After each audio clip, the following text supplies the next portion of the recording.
I'm Annie and I'm from a project called We Be Kids. We provide lots of free activities for you to do together to boost your family well-being. And we're working in partnership with Woodlands to bring you a few videos, and today we are going to be teaching you how to do bramble cordage. So the beautiful bramble has indeed both beautiful blossoms and beautiful berries later on in the year. It is also a really strong material to make cordage with. The best time of year to collect this is in the late spring, early summertime, so early June is perfect. So here we have an example of some fresh growth on a bramble, and we have a thinner tip and it runs itself down to a thicker stem. As you can see, the bramble does have lots of spiky spines, so don't be afraid of wearing those gloves to ensure your hands are protected. Leather are the best. And you can take your secateurs, and if you cut it as far back as you can to give yourself a nice length of bramble. First of all, we have our length, and you'll notice that we have our branches coming off here at opposite sides. In order to do this, I am wearing some very thick gloves in order to protect my hands, because as you can see, the spines on our freshly grown bramble are quite long. So you're just going to push against the direction of the leaves and just strip along the bramble to remove the foliage. Often this will also remove a lot of the spines, as you can see there. And if you run your hand again in the opposite direction, so you do both ways, this can help just remove any of those remaining spines, just turning your stem as you go.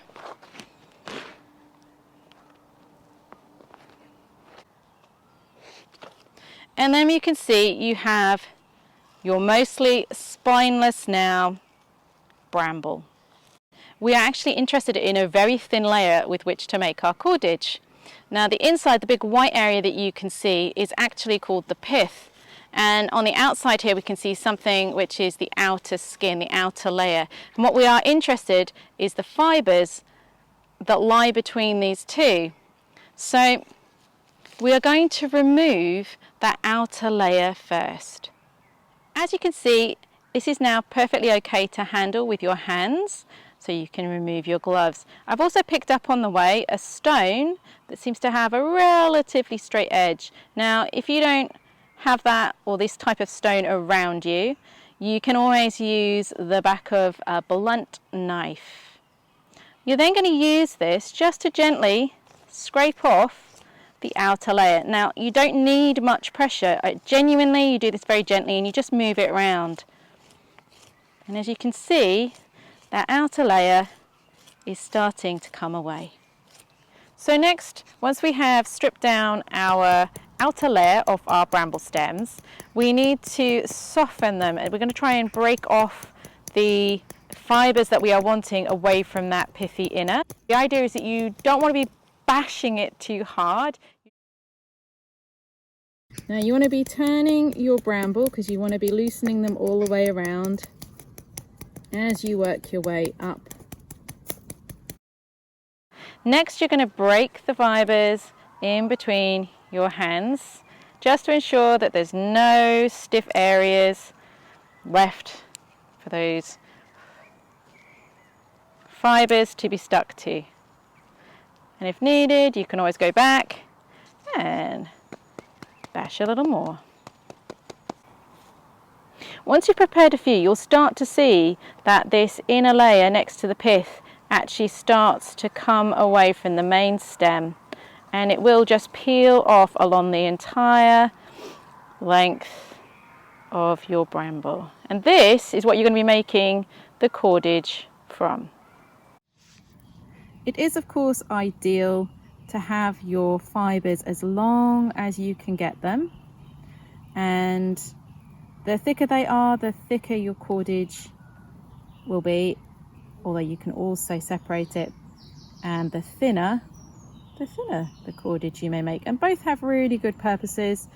thicker will make very good rope or string. Perhaps that's more suitable for your garden. And the thinner is wonderful for making jewellery and just tying things up. So you're going to take strands of your fibres that you've peeled off your bramble, and you're just going to dampen them with some water. I showed you at the start here. It's going to dampen it to make sure that it is pliable for working with. We're then going to fold it in two. We're going to have one piece that is longer and one that is shorter, so it's not a perfect fold in half. One is longer and one is shorter. You're then going to take the center piece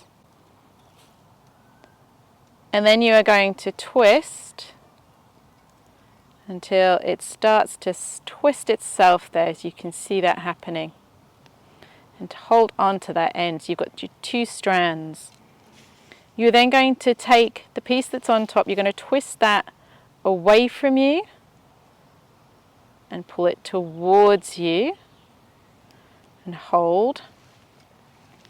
Take the piece that's further away, keep wetting it as it's required, twisting your strands, crossing it over, twisting your strands, crossing it over.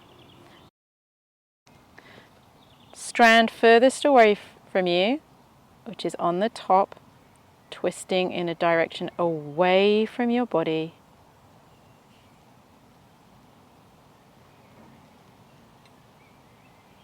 Pulling it over the top of the other and then moving your thumb down.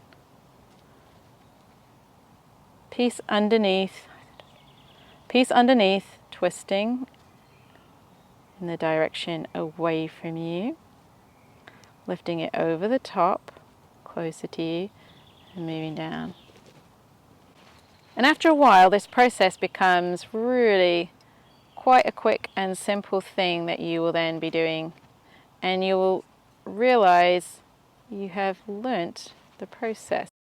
When you come to the very end and you've completed, you can either just twist all of those ends together, as I've done here, or if you want to, you could choose to knot them and then simply leave this cord to dry for a while. I'm going to use mine for, I think, for a wonderful nature necklace, but you can find many different uses for this wonderful strong bramble cordage. So I hope you've really enjoyed learning how to make natural cordage from bramble, and I hope that we see you again sometime soon.